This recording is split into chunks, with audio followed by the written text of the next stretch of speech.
live, but I don't know if it's 4 o'clock. It is 4. It is, that's just Oh, local. it's up, okay. All right. Well, welcome to November 6th, City Committee on City Operations at 4 p.m. for those here in person and watching virtually.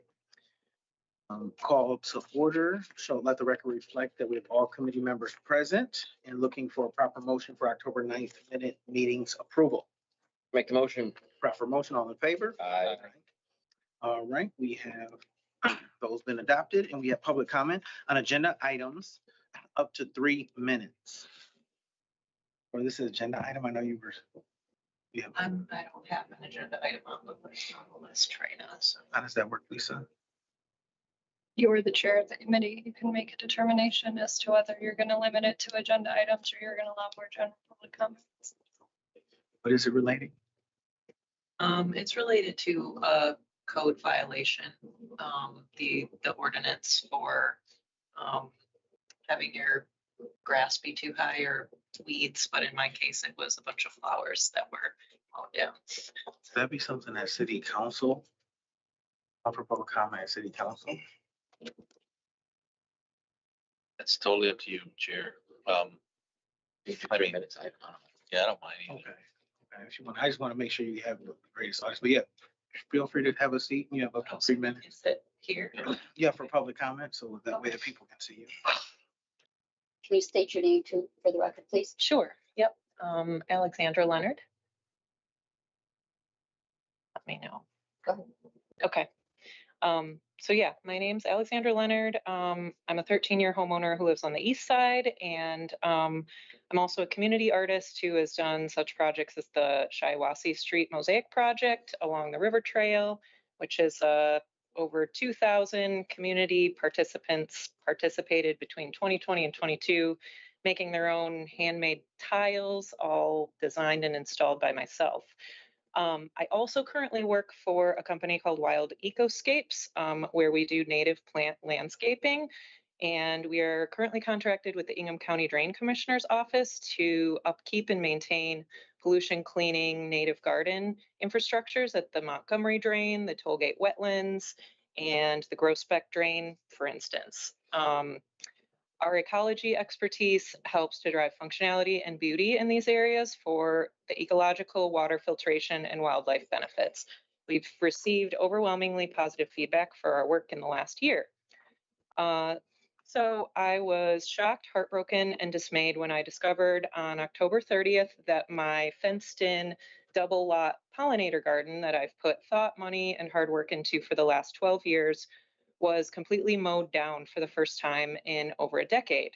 The cited code violation was Section 302 of the Lansing Housing Code that stated the grass and weeds must be below the 8-inch maximum allowed length.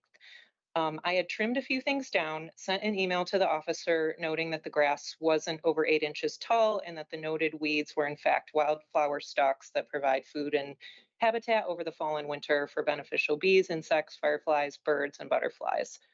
All the seed heads and stalks that provide the future year's seed bank stores were removed. I made a short list of at least 25 individual species that I knew were present, but there were more, including seeds from my dead grandmother, my dead neighbor 2 doors down, another dead friend who I helped transplant her garden in 21. So some of the plants may not come back and are irreplaceable. Not only the timing of the mowing meant that a lot of larvae and other insects that overwinter in the yard were mowed up. I also have 2 chickens that free range in the yard when a crew of strangers walked in my back fence behind my house to access my side yard when I was gone for like 45 minutes. I'd received a notice in the mail the previous week, dated October 16th, but I didn't receive it in the mail until the 21st, and I was out of town in Marquette that week for work, so I didn't have time to address the issue till I was home the following week. I realized later I could have called, but at the time I just saw there was an email and thought, you know, I have gotten these notices in the past and have never had an issue trimming things up, and, you know, just it never came to anything. But anyway, what happened is going to take at least 6 months, but more likely a couple years to rebuild the damage done to the yard, and undid like over a decade of work. I was advised to come here by my city council person, Ryan Cost, and speak on behalf of numerous ecologically thoughtful and pollinator-friendly yards that are throughout our city, that this ordinance should be updated to be specific to actual negligent property owners and not to people who put a great deal more time and effort into their yard than most homeowners do. I shouldn't have to have a sign informing the public of my intentions, nor have everything in a specially designated bed. I'm an artist and I do prefer to develop my own aesthetics to allow the growth and reseeding of these plant species to happen naturally. So I had a longer thing and I don't know how much time I have left, but basically I want to ask for some visiting of this ordinance to apply specific, like the ordinance is vague and that's what the mayor's office had told me. And so for people like myself who have worked on my yard really hard and was like really devastated to see this, I mean, I'd walked in it that morning. It's a daily thing that I do, walkthroughs and upkeep my yard. And, I'm on good terms with all my neighbors. I know basically all my neighbors. So I'm not sure who routinely sends these complaints, but I had learned that it's like neighbor complaint generated. But I'm like an open book to anyone. No one's ever approached me about my yard, and mostly I just get compliments on it. Like the day before, I'd talked to my mailman, who has been my mailman for years, and he's like, "I love how there's flowers like at every point of the season in your yard." So, part of this is like educating the public about how these yards, particularly in the fall time when things are more dead looking, may look like weeds. But if the inspectors aren't able to tell the difference, I don't feel I was given adequate notification time to address these issues, or I have yet to get an email back from this, because I had actually invited the inspector to come to my yard. I can show you what we're doing. I can bring our ecologist we work with and like explain to you, that these aren't weeds, and we know what's going on in this yard. So that's basically what I came here to talk about today. I wonder what is the process to maybe get this ordinance relooked at.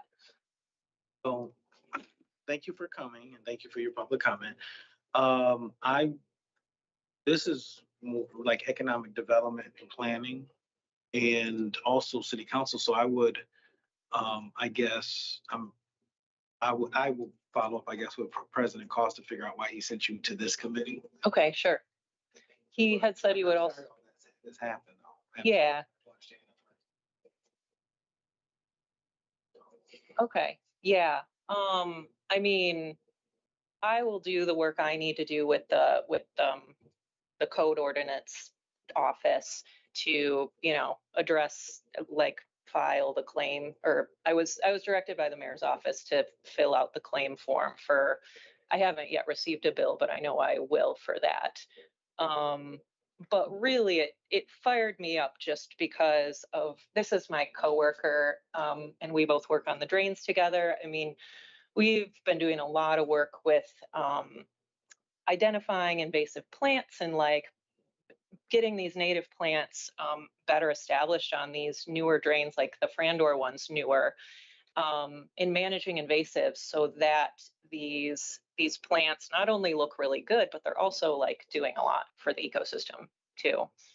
My name's Bryn Era, and I also work at Wild Ecoscapes. And I just, to interject, it's something like we work for Ingham County putting these native plants in, and it's something that like the county wants. So we just, I don't know, it's like if, the city is mowing down these pollinator gardens that residents are putting up, it's kind of at cross purposes with what the public is, what we're trying to do with like public infrastructure as well. Like people want pollinator gardens, like the county wants pollinator gardens as well. And I think having an ordinance specific to that would be really beneficial.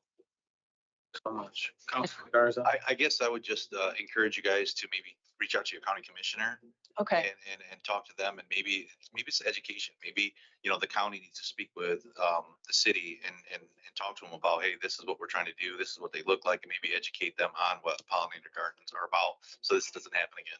okay, And then obviously we can move to strengthen the language in the ordinance, but okay, that's where I would start. Maybe reach out to your Okay. county commissioner, just let them know what happened, and sure, yeah, if you get directed by Pat Lindeman from Drain County Mhm. Commissioner, and that's something that they're looking at doing, then I would make sure that, hopefully this doesn't happen again, and there can be some education between the two. okay, okay. And furthermore, like with the code ordinance, like, I'll get that claim filed, and then is it possible to meet with the officer and just say, hey, like, because I had written this nice email before it was mowed, and it's been over a week and I didn't get any response to it, and like it's done at this point, but I intend to file the claim, and just say, hey, how can we better have inspectors knowing what they're looking at when they're assessing whether a yard is not being properly mowed, or if it's weeds or what, I would also reach out to Raleigh Van Fossen. He is the director that oversees everybody. Okay, You should be able to get a response from him, and, then that he would be the one to direct his code enforcement officers, or at least, the manager of that department. gotcha. Okay, what's the name again? How Raleigh Van Fossen. do you spell that? Renee can get you the information. Okay, sure. Okay, Okay, thank you so much. And sorry you're going. Thank you for your advocacy as well. yeah, I appreciate the time. Absolutely. Thank you so much. All right, for discussion action items B, we have resolutions.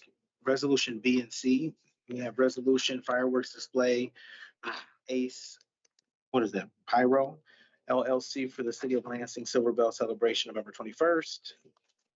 Anyone in attendance? No.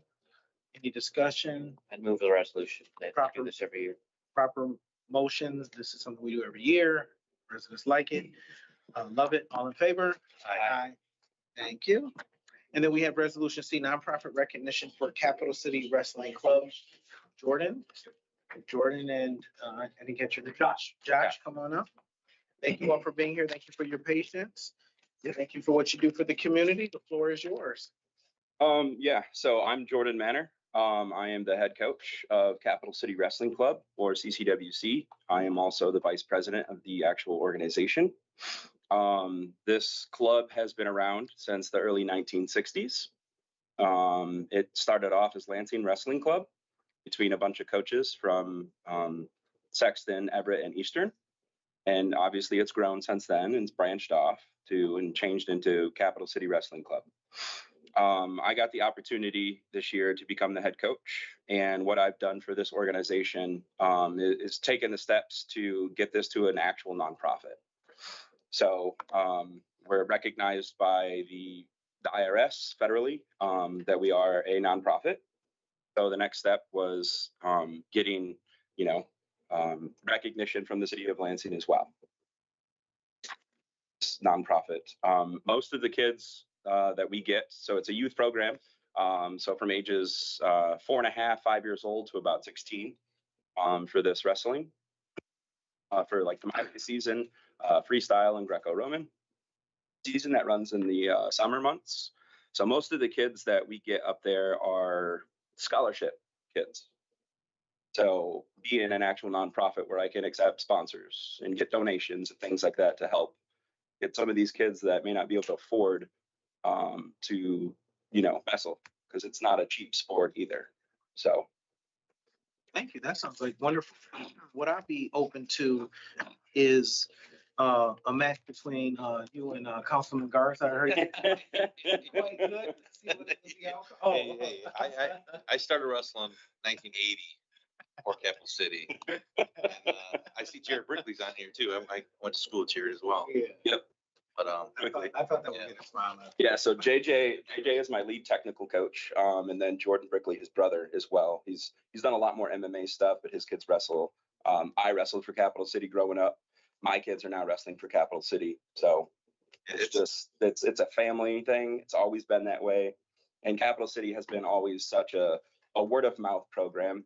You know, if you go outside of the Lansing area, you know, they're like, who is CCWC? You know, who's Capital City? So I'm looking to change that. I want people to know who we are, right? As a sports organization, as a nonprofit, you know, trying to help and better these kids. So Well, I would move the resolution to recognize Capital City Wrestling Club as a nonprofit. All right, we have a proper motion. All in favor? Aye. Thank you. Thank you. Awesome. With no further business before the body, we call this meeting adjourned. This will be on our Monday night committee first. But it'll probably be like a, so there's no.